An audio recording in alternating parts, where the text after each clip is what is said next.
1, 2, 3, 4.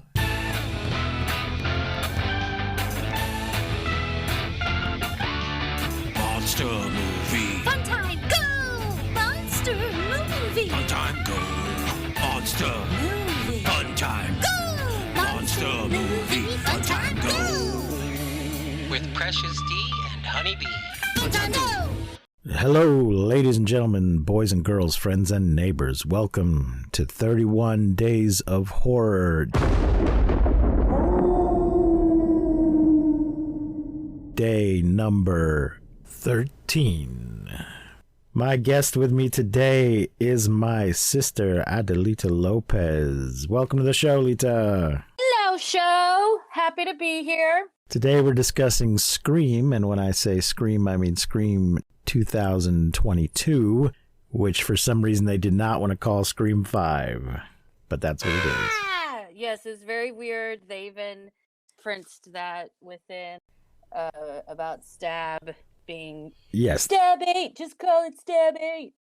Yeah, they call themselves out within the movie itself, so there you go. But I guess like the whole debate about the requelness. Yes. Oh, They, and we did the first 4 movies last year during 31 Days of Horror. Lita was with me for those, so I brought her back for this one. I'm very excited. I'm gonna say, hey, listeners, spoiler alert! If you have not seen Scream, stop listening now because I'm about to spoil all over the place. Yes, we always spoil the movies, but this one's a little more recent, so we'll mention that up front. I just want to say because I'm not gonna hold back anything because No. there's a lot to talk about. Yeah, this movie was devastating. Just freaking awful. I watched it again and I cried again. I think I cried more this time than the first time I saw it because I was just in shock and denial the first time. First time I saw it, I was by myself at the drive-in because COVID. And yeah, I was crying. I could see it coming and I was going, no, no, no, no, no. Yes. Sooner, this time around too, I was like, wait, it can't be happening yet. No, it's too early. It's too Early in the film.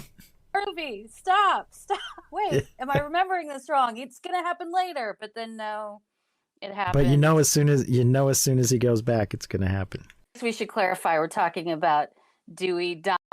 Yes, Dewey does not make it. Dewey does not make it all the way through the movie after having been previously stabbed 9 times over the course of 4 movies. He does not make it through this one, which is part of what happens in requels, as they explain. Yeah. Randy's niece and nephew are in this movie. Mm-hmm. And the niece fulfills his role and explains the rules of a requel, which is something like Star Wars, the sequels of Star Wars, where they're trying to do a reboot, but not a complete reboot. So it's a sequel, but you're bringing in a lot of new characters. You're really going back over the same ground you've gone over before. So anyway, we've got a whole bunch of new people. We've got, of course, Nev, Courtney, and David. Nev Campbell as Sidney Prescott, Courtney Cox as Gail Weathers, and David Arquette as Dewey Riley. And then we have Melissa Barrera as Sam Carpenter. Do we think that name is an homage? Probably. Carpenter? Oh, sure. Yeah. Jack Quaid as Richie Kirsch, Sam's boyfriend. Is he one of the Quaids? I was going to look that up, but I didn't get a chance yet. Is he like Dennis's son or something? He looks like he could be. I don't know. I bet the interweb knows. Yes. Interwebs, tell us. I'm opening up his page now. Wikipedia. Thank you, Wikipedia. We'll come back to him in a second. Mickey Madison as Amber Freeman, Tara's best friend. Mm-hmm. Supposedly. Jenna Ortega as Tara Carpenter. She's our new Sydney. Sam's teenage half-sister and Amber's best friend. Well, she sort of is. Sam seems more than new Sydney. Yeah. Dylan Minette as Wes Hicks, Judy's teenage son. We previously mentioned Jasmine Savoy Brown as Mindy Meeks Martin. Mason Gooding as Chad Meeks Martin. These are a couple good-looking kids. It seems that Randy's sister, Martha, Yeah. snagged a good husband. We don't see him. They also appear to be half black. So, and I don't know if that was a picture in their house or something, because I don't think we ever actually see their father. Yeah. But, no, I don't think so. But he's either a good-looking guy or it's just one of those cases where two plain people produce a couple of hot kids. Yeah. But she's living a good life. We see her partway through the film. Sonia Amar as Liv McKenzie, Chad's girlfriend. Marley Shelton as Sheriff Judy Hicks. She's back from Scream 4. She was Deputy Judy. Deputy Judy. Mm-hmm. Skeet Ulrich as Billy Loomis. He's appears as a hallucination, and he's been digitally de-aged. And they do a pretty good job. It's not too uncanny valley. Dennis Quaid and Meg Ryan are Jack Quaid's parents. I figured as much. Mm-hmm. Randy Quaid is his crazy Uncle Randy. Mm-hmm. Kyle Gallner as Vince Schneider, Stumacher's nephew. Chester Tam as Deputy Vinson. I feel like I've seen him in a few things here and there. Reggie Conquest as Deputy Farney. That's quite a name. Heather Matarazzo. You know, folks, it's not just the Japanese names I have a problem with. Matarazzo as Martha. That's Martha Meeks, Randy's sister. Roger L. Jackson finally gets an actual credit in the movie as the voice of Ghostface. Oh, yeah. So we still don't see his face, but in the closing credits, they show people's names with their faces, and they show Ghostface with his name. I think he's been uncredited in all the other movies. He certainly doesn't get a little. If he is credited, it's like hidden in the main credits, not in the the big credits at the beginning. Because after that, then they roll the whole credits. If he's in the credits at all, he's buried in there. Right. And Christopher Speed as Randy in the movie within the movie. They're watching Stab. I don't think we've seen that scene before from Stab. I don't know, but it was well done in that they cast him. He looked nicely like Jamie Kennedy, where it all felt familiar and accurate. Yeah. We've previously seen two scenes from Stab. We've seen Sydney and Billy talking in the hallway at school in one movie, and then in another movie we've seen the Heather Graham reenacting the opening scene from Stab. Oh, right. If this goes on long enough, we'll be able to reassemble all of Stab. Right. So, yeah, it's 25 years after Billy Loomis and Stu Macher's killing spree. It's 11 years, I think, since the last movie. Yeah, and I have one complaint about the timeline in that with Deputy Judy, I don't understand where this teenage son came from. Yes, I had that same issue. She clearly must have had this child already during Scream 4, but there's no mention of him, and she, from her behavior, is probably not married to his father at that time, possibly never was. Yeah, she's looking for a daddy, I guess, in the Scream 4, but that's her motivation that we didn't realize. I guess so, which is still not acceptable. I still don't like her. Yeah. You didn't feel at all sympathetic towards her in the end?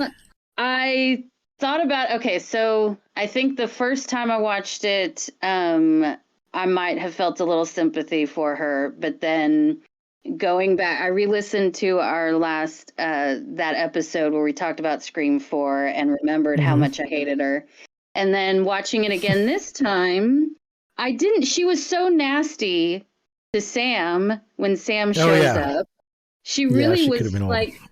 tries to run her out of town. Yeah, she was awful. So I was like, oh no, it's the same awful Deputy Judy who I still dislike, and I don't care that she died. I was like, yes, she earned that one. I'm much more sympathetic to Deputy Judy, but I think this town doesn't know how deputies and sheriffs work. Sheriffs in general, not universally, not absolutely, but mostly are elected.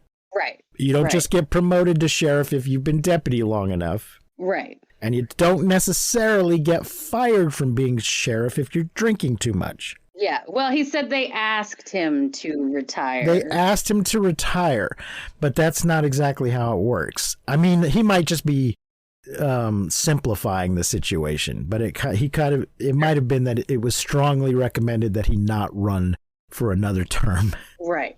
Right. Which is what really happens. You either don't run or you lose your election rather than just retiring. Right. So, and that's how it seemed in the last one. It just seemed like Randy had been promoted to sheriff for doing a good job. Or Dewey, yeah, sorry. It seemed like Dewey had been promoted to sheriff rather than being elected to sheriff. Right. Right. Right. So I guess I'm just going to go through the summary from Wikipedia. Thank you, Wikipedia, a little bit here. Donate to Wikipedia when you can, people. Donate. I do every year. 25 years later, as I said, high school student Tara Carpenter is home alone when she's attacked by Ghostface and left hospitalized. And this is the first time the opening victim has made it and not been killed. Mm-hmm. I guess this is thanks to her home security system. Yeah. Because she's activating it remotely on her phone. Ghostface has cloned her phone or something. He's told us he's cloned her friend's phone, so he must have cloned hers as well because he keeps deactivating it. But it seems that at some point when she activates it, it calls the police automatically because she yells out at him that they're on their way. Yeah. And they appear to get there before he can finish her off. Right. But it's very much the phone scene from the first movie. The killer's on the phone asking her about scary movies, and she's mentioning a bunch of modern elevated horror like The Babadook. Yes, which I agree with her completely. I loved The Babadook. It's been a few years since I saw it, but love it. I did not. I found it very boring. Okay. Well, I didn't care for it, and I think I didn't care for a lot of the movies she mentioned later. So... I guess I don't care for elevated horror, as she called it. I guess not. Wow. Okay. I call it boring horror. In Modesto, Tara's estranged older sister, Sam Carpenter, is informed by Wes Hicks, one of Tara's friends, about the attack. He calls her. Sam returns to Woodsboro with her boyfriend, Richie Kirsch, to visit Tara at the hospital, where Sam is reunited with Tara's friend group, Wes, Amber, Freeman, and the twins Chad and Mindy Meeks Martin. And we find out that their mother is stuck on a business trip in London. So we have absent parents again. At least she's not tied up in a closet with her mouth duct taped. It seems, though, that she would... try to get home? It wouldn't take that long. It's going to take her some time. But she should be able to cut that business trip short and get on a plane. It's still going to take, I don't know what is a flight from London. She's still going to have to book a flight and take it. So it's going to... It would take, unless she's got to do a bunch of layovers and stuff, it would take like 12 hours at most, I feel like. Right. But and that might not be, the things happen pretty quickly, so she might not make it home in time. But she should still be trying. She should be trying. And she should be calling from airports and stuff. But they didn't want to deal with that. So they just said she's stuck there. But they kind of act like she's a shitty mom. I mean, she is, as we find out later. Yeah, she kind of is. I wonder if we will meet this character again. Like, do you know for the next movie who has been cast? I know who has not been cast. Neve Campbell, right? Yep. Neve Campbell said, I don't work for peanuts. Apparently they offered her peanuts, an insulting amount. That's disgusting. Yeah, she's absolutely right. I mean, I'm heartbroken that she's not going to be in it, but I completely support her knowing her worth and standing up for herself. And it should have worked. They should have caved and given her whatever she wanted. Absolutely. They should have given her more than she asked for. The whole franchise was built on her back and her talent and face and work. And yes, they should have given her everything in the world. And maybe, I'm not trying to blame anybody here, but maybe if Courtney Cox had stood with her, because they did get Courtney for the new one. Oh, Courtney. They might have said, well, we got Courtney. We can make it work with just Courtney. It's fine. So maybe if Courtney said, well, I'm not going to do it if Nev's going to. She didn't even have to demand more money. She could have just said, I'm not going to do it if Nev's not going to do it. Who knows, though? She may have already signed the contract. Who knows? I don't want to point fingers at her. I just think it's sad that she won't be in it. But I do too. Her. She didn't have to put up with that shit. No. But I mean, the indications were that this was now going to be about Sam, and I guess her sister also. Yeah. And Randy's nephew and niece made it through, so who knows? They might show up again. Yeah. So I did hear. I thought you'd be excited. I've heard that Hayden Panettiere is cast. Oh, I hope so. We did get confirmation in this movie that she survived Scream 4. Because as we discussed previously, we see her get stabbed, but we don't actually see her die. And it goes by really quickly, but when somebody's looking at a YouTube video, down the right, you see other suggested videos, and one of them is an interview with Woodsboro survivor, and it's oh my God, yeah, I totally missed that. Yeah. Oh, wow. Oh, interview with Kirby, whatever Kirby's last name was. Yeah. Woodsboro survivor. So they just put that little... They didn't get her in the movie, but they put a little Easter egg to let us know that she did make it. Love it. Yeah. Hopefully she'll have her same haircut too. Yeah. Because women do that, right? They settle on one haircut in college and then just stick with it. That's what they do, right? Anyway. I mean, there's some women that pick a haircut when they're like around 30 and stick with that until they're 80. Yes. That happens. Well, yeah. There are often stages. There's the like the 50-year-old lady haircut that everyone seems to have. Women tend to go shorter as they get older. So she might come in with a buzz cut then. Yeah. Anyway, because they just can't be bothered. Comes back. Yeah. Anyway, let's see. That night, Chad's girlfriend, Liv McKenzie's ex-boyfriend, Vince Schneider, who is Stu Macher's nephew. Did Stu mention a sister in the first movie? Did we see her have a sister? I get the sense that she was older, though, because Vince seemed older. Yeah, she might have already left. They were like seniors in high school, so he could have an older sister that's not around. Yeah. Anyway, this guy's killed by Ghostface outside a bar, and we have the return of Red Right Hand by Nick Cave. And the first time it's actually used in a killing scene. Okay. So yeah, that song was absent from number 4, so I'm glad they brought it back. At the hospital, Sam is attacked by Ghostface. After escaping, she tells Tara that she's been dealing with hallucinations of Billy Loomis, who Sam learned as a teenager was her biological father, which she yells at her mother about it in front of her father, and he leaves. Right. So he's kind of a shitty father, too. Yeah, bad parents. Because he just bails and then abandons them all, and geez. Because the other girl is definitely his daughter. Well, who knows? Maybe she was. Yeah. Maybe he found out she's not his daughter either. I don't know. Yeah. But still, a lot of guys love their kids, and when they find out they're not theirs, they still love their kids, and they don't just leave town. Right. And abandon them completely. Like, yeah. Well, I think for that to happen, it seems like there must have already been other problems. Sure. That made him go, well, screw this. I'm out of here. Yeah. Anyway, that's why he's not around when all this shit's happening. So Sam left home as soon as she turned 18. Apparently everything turned to crap after this happened, and she started using drugs and misbehaving, and left as soon as she could, partly, I guess, because she was mad at her mother, but mostly because she was scared of herself. She was afraid she would turn out like Billy. And we also see that she's on some kind of medication for these hallucinations. Yes. Sam and Richie visit Dewey Riley, who is divorced from Gail Weathers. This is sad, but it is also true because they're divorced. They met in the movie. Yes. They met making these movies. They got married making these movies, and then they got divorced, but are still friendly enough to work together in another movie.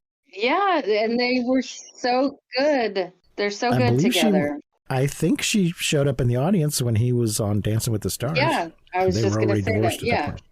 Yeah, they're still friends. Yeah, so I'm sorry that maybe when they're in another 10 years, they'll like Ben and Jennifer, they'll get back together. I was just thinking the exact same thing. I feel like they are, soulmates. They just had to go apart for a little while, grow individually, and they'll come back together. Because they're delightful together. Like they are the best parts of.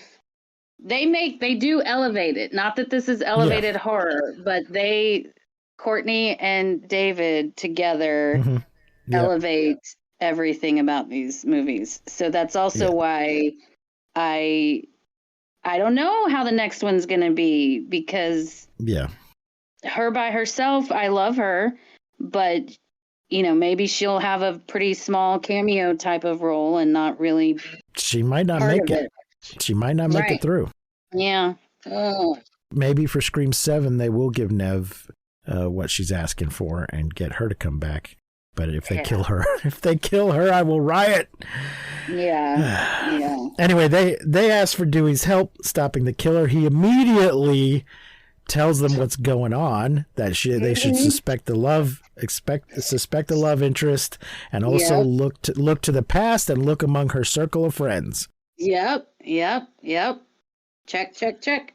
Then it says he contacts Gail and Sidney Prescott. No, he contacts Sidney, and then he texts Gail. Right. We also see that he watches Gail on Gail's on TV now, and he watches her every day. It looks like some kind of Good Morning America type thing, Today Show kind of thing. Right. But he warns. So we see now that Sidney has 2 kids. It appears that she's married Detective Mark from the 3rd film. Although Mark's a common name, but we're just going to assume. Right. That was the Patrick Dempsey, right? Yes. Yeah. Because why wouldn't you? Why wouldn't you? Exactly. If the opportunity presents itself. You could marry Dr. McDreamy, marry Dr. McDreamy. Right. But he isn't mentioned in number 4, so who knows what was going on at that time. But she's pushing 2 kids along in a stroller. She also tells us that she is armed. Because he asks her, do you have a gun? She says, I'm Sidney fucking Prescott. Of course I have a gun. Yeah, of course. And he tells her, no matter what happens, do not come here. Do not come back to Woodsboro. And she has no intention of coming to Woodsboro. But of course, by the end of the film, she comes to Woodsboro. Yeah. Well, she comes because Dewey gets killed. That's why she came. He was always there for her. She's going to be there for Gail when he gets killed. Right now. I know. I'm so mad.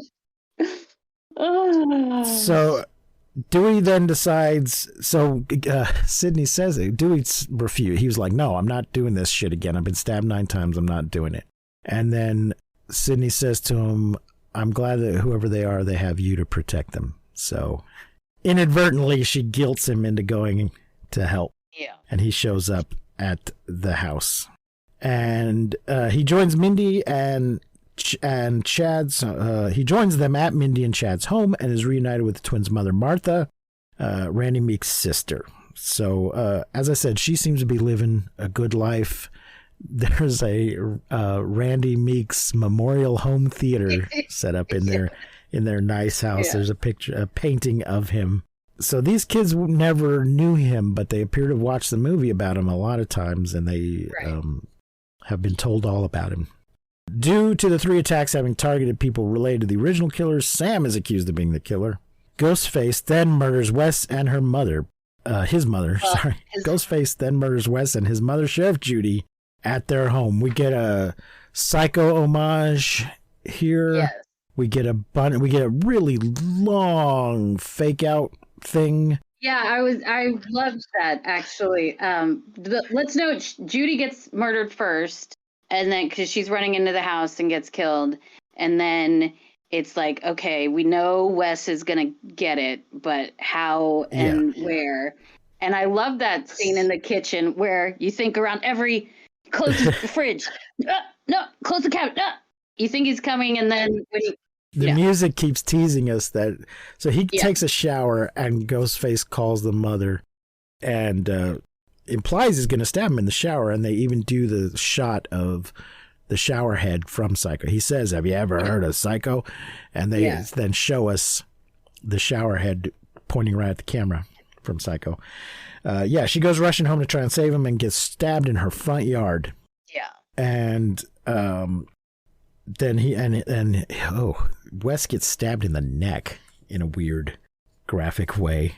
This is one thing I want to say about this one was a lot more violent and slashery in ways that I don't care for, because what I loved about the first one, because I don't like slasher films. I'll watch Halloween because my partner loves it. I don't care about Friday the 13th. I don't like slasher films, but the first one was so funny. It was a comedy slasher film that made the slasher aspect less violent and gruesome, and that was not the focus. It wasn't torture porn.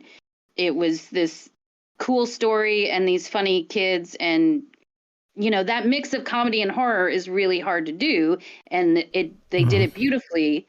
And this film, where was the comedy? There was almost zero comedy. There were a few little like one-liner jokes and stuff, but visually it was much more graphic, much more bloody, and not funny. I don't know if the graphic is just trying to, keep up with, like how the fights in Star Wars keep getting more and more elaborate, making the previous fights look tame by comparison. It might be that sort of just power creep going on.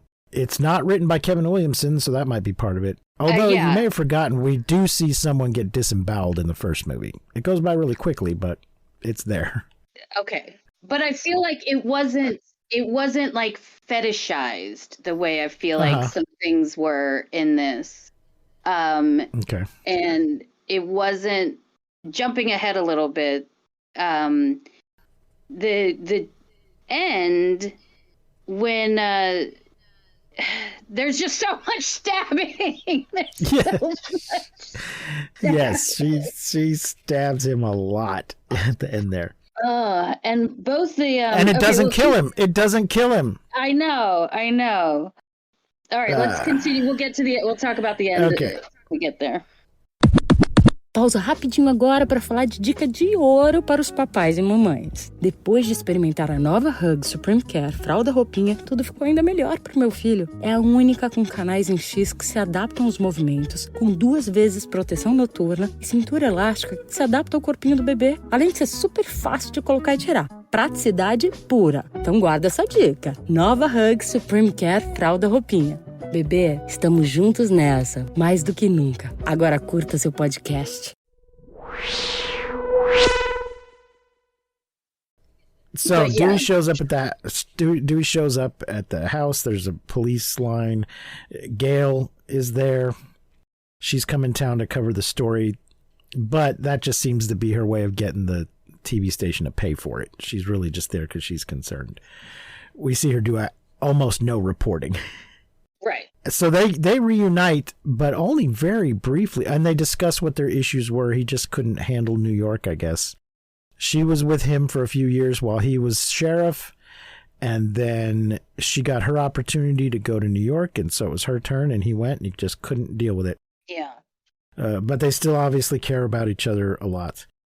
But then he sees Sam leaving, so he runs to go help her, get in the car with her, and the sister's being attacked, I guess, and she right. And so wait, that's their only scene together, huh? Yep. Oh. Yep. And then he goes off to die. Yeah. So at the hospital, Tara and Richie are attacked by Ghostface, and Sam and Dewey, I guess one of them must call Sam, and so they run off to save them. And at one point, Sam is on the phone with the killer, and he wants her to choose between the two of them, but she stalls for long enough. He's already killed the guard. She was on a floor by herself. Woodsboro has a hard time with these slashers, but I guess in general they're doing all right in that there's an entire floor of the hospital. No, but not a single. There was one security guard that got killed. There's no nurse. There's no nighttime nurse. There are no doctors. Where is everybody? This is a little too much. They had said earlier that we can move you to a private floor. This was supposed to be for her safety. Yeah. But I'm saying the town does not have enough illnesses and injuries to keep the hospital full.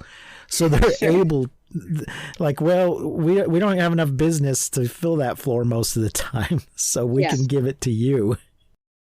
So in general, they're fortunate with their healthcare situation, I guess. Anyway, yeah, he's already killed the security guard, or the guard. He's an actual deputy, and Sam is on the phone with him and stalls long enough for them to pop out of the elevator and start shooting. There's some running around, and Dewey shoots Ghostface, and they start to get away, but Dewey realizes, I got to go back and shoot them in the head.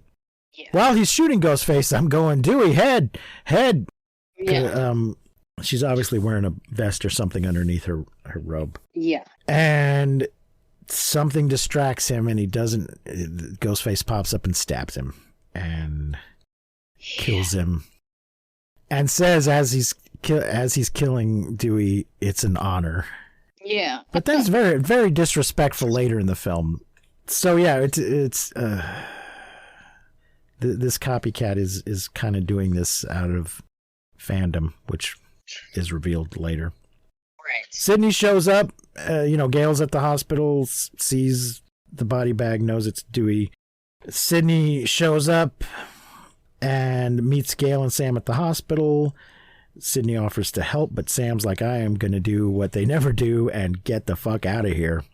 But Amber's does not have her inhaler. Not Amber. Tara doesn't have her inhaler. There's a spare one at Tara's house. So they got to stop at Tara. Yes, Amber's house. Switch them around. Yes. Tara needs to stop at Amber's house to pick up her spare inhaler. Yeah. Sydney and Gail follow them because Sydney's planted a tracker on their car. And there's a party going on. And we find out that Amber lives in Stu Macher's old house, which is where the final party in the original happens. Yeah. She says this is where Stu and what's his name? Billy, where Stu and Billy killed everybody. I'm like, did they? They killed I guess 2 people at that house. They didn't kill everybody there. They killed the cameraman, and they killed Rose McGowan. Yeah. But I think everybody else got away. I think most of the killings took place somewhere else. Oh.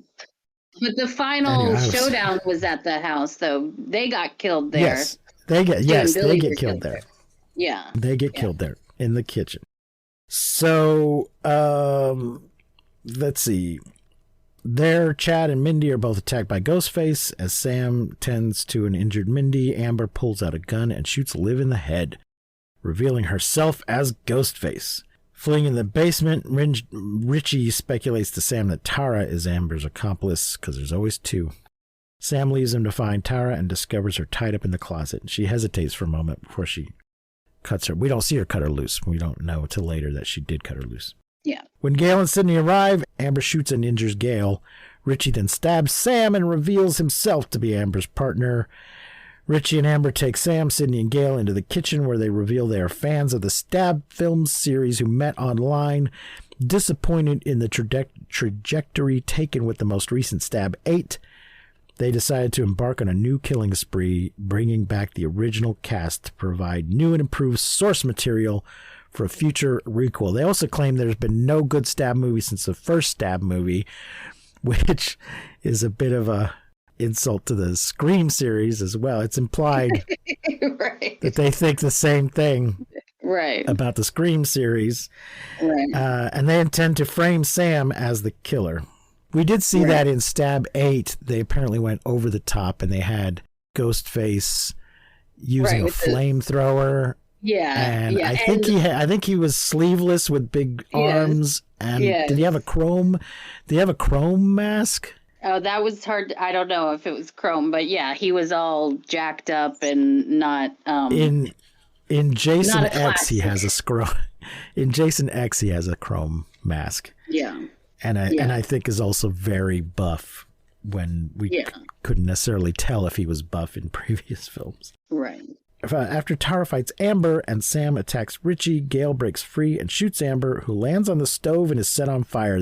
They first spray a bunch of hand sanitizer on her so that the fire broke a bottle over her head to establish that the fire will accelerate once she catches on fire. She sets herself on fire by accidentally hitting the dial. Yeah. Sam is injured but sees another hallucination of Billy, which brings her attention to Amber's abandoned knife. Embracing her parental heritage, she uses the knife to stab Richie repeatedly before shooting and killing him. Repeatedly. Yes. It says before shooting and killing him, but I think it was the slice across the neck that actually killed him. And then she shoots him just to make sure. Because Gale and Sydney are like, careful, they always come back. So and then Amber comes back. He doesn't come back, but Amber, all burned up, comes running out, screaming, wielding a knife, and then Tara off to the side shoots her. Yeah. Tara and the Meeks twins are loaded into ambulances to be taken to the hospital, and Sam thanks Sydney and Gale for their help. Gale refuses to write about the new murders and give the killers notoriety, opting to write a tribute to Dewey instead. Yeah. Sam joins Tara in the ambulance, and the night's events are covered in a news report. So we get a crane shot of the reporter that's similar, if not identical, to the closing shot of the original movie. Right. Yeah. And then, as we get with many of these movies, we get a closing credits song that is not at all in the tone of what just happened. I guess they're meant to be palate cleansers. Right. To help us decompress from what we've seen. Because it was a really violent, even, so Amber's killing of, who does she kill at the end there? She was extraordinarily, like, psychotically violent, and then when Sam is killing Richie, it was just overkill. It was weird. She shoots Liv. Is that who you're talking about? Yeah. They're doing everybody standing around and accusing each other. Yeah. And Sonia's Liv, Sonia Amar as Liv McKenzie, is just like, I'm not the killer. And she's like, I know. Bang, I'm the killer. Yeah. Let's see. There's a couple. See if any of my notes here are important. I wrote Dewey right about everything. Yeah. When Gale's on TV, she says that we'll be back with a story on the pros and cons of reuniting with old friends, just as Dewey calls Sid. Mm-hmm. And I wrote, nobody says goodbye in movies. They both just, Dewey and Sydney, end the phone call without saying goodbye. How do you ever know when a phone call's over in a movie?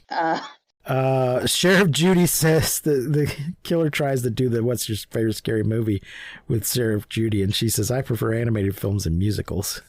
Richie, we should have known Richie was a killer earlier because in the hospital he just sits on his ass while Dewey is fighting with Ghostface. He does not get up and go try to help. He was mildly injured, but yes, Richie.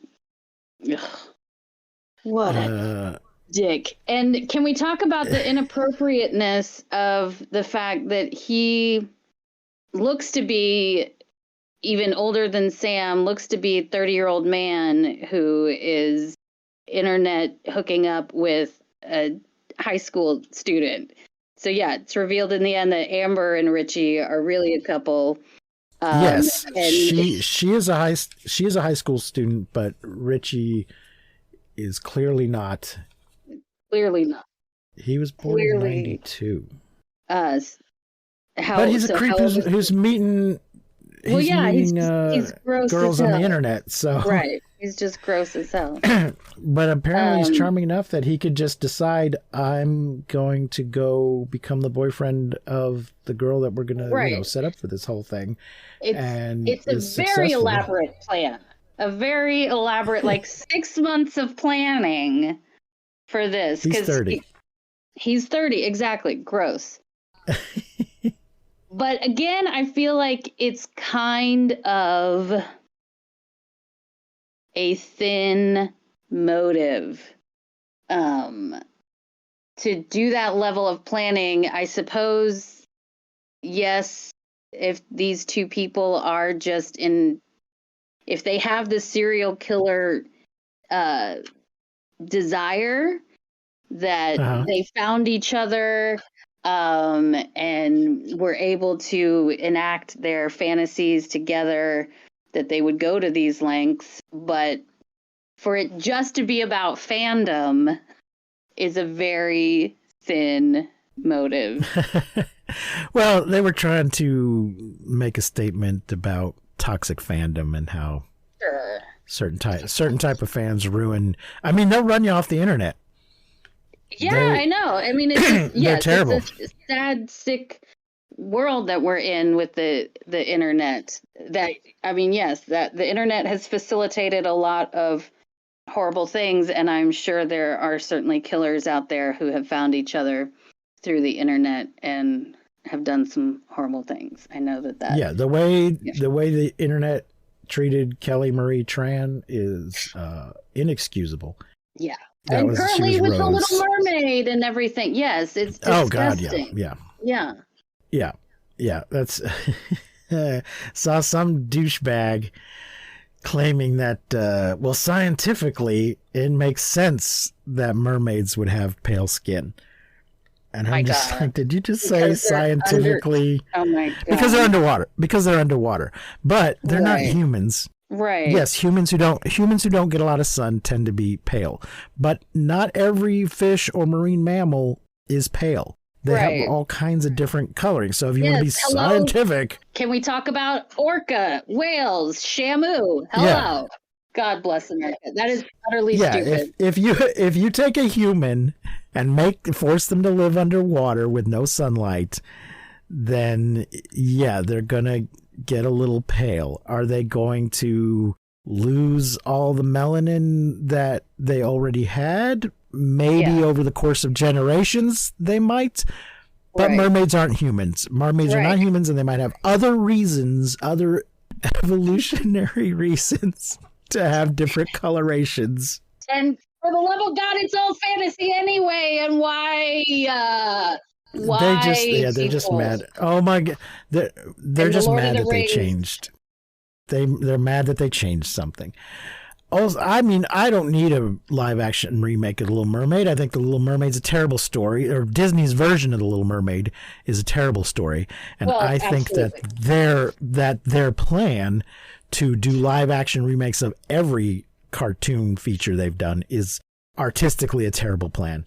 But I don't have any problem with this particular actress playing this particular part. Of course not. That's Of not course not. that's not why I won't be seeing the movie. Yes, but yes, the Little Mermaid just like- story is pretty awful. Woman giving up her voice and identity to chase after a man. She sells Yeah. her soul to the devil and gets Yeah. away with it. Yeah, Gets yeah, away with it. yeah. It's pretty. So as usual, I don't like the movie, but for different reasons than everybody else. Right. Just like with Star Wars.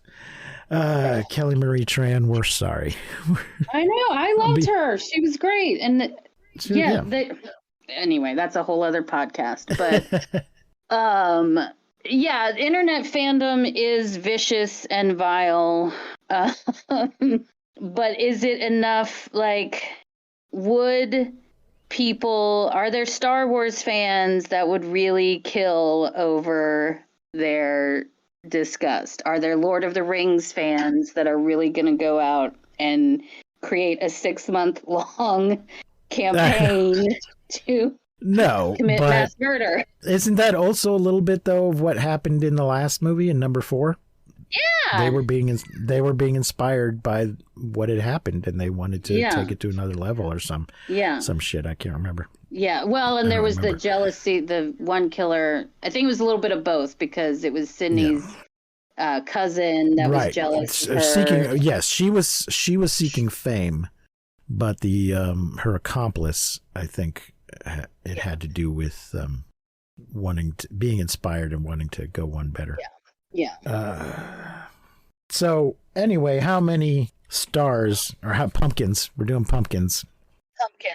How many out of 5? Out of 5. 1 is I hated it. 2 is I didn't like it. 3, it was okay. 4, I liked it, and 5, I loved it. This is difficult because I'm gonna say 4 because I hated that Dewey dies. I hate that he dies, but I also like that he dies. I mean, I was moved by his death. It was something important that had an impact on me. The movie made me feel something. Yes. I knew it was likely one of the 3 of them wasn't going to make it. Yeah. They explain in the movie that anybody in the requel can die. Right. Han Solo died. Luke Skywalker died. Right. Spoilers. Right. So I can't really be mad at them for doing it. I understand absolutely why they did it. Yeah. I think then also, like I said before, there was a distinct lack of comedy that made this more. It was a much darker film theme-wise. It was, it just didn't have the same Scream originality that I first liked. Yeah. Well, no, but how could it? Yeah. Yeah. I think I might give it 4.5. Okay. I do recommend it. Yeah. Oh, yeah. Absolutely recommend it. Yeah. So that is Scream, aka Scream 2022, aka Scream 5. Lita, thank you for joining me here today. Of course. We will be back tomorrow with another movie as we trudge towards Halloween, as we slouch towards Halloween. Until Awesome. then, remember to keep calm and seek shelter in basements and not to misuse science. Remember, we will not see you, but you will hear us next time on Monster Movie Fun Time Go. You've been listening to Monster Movie Fun Time Go. If you enjoyed the show, please rate and review us on your podcasting platform of choice. Our theme song is by the Texicano Folk Rock Punk featuring Lita Lopez. You can support the show, find links to our social media, and even leave us a voice message at anchor.fm/MNFTG.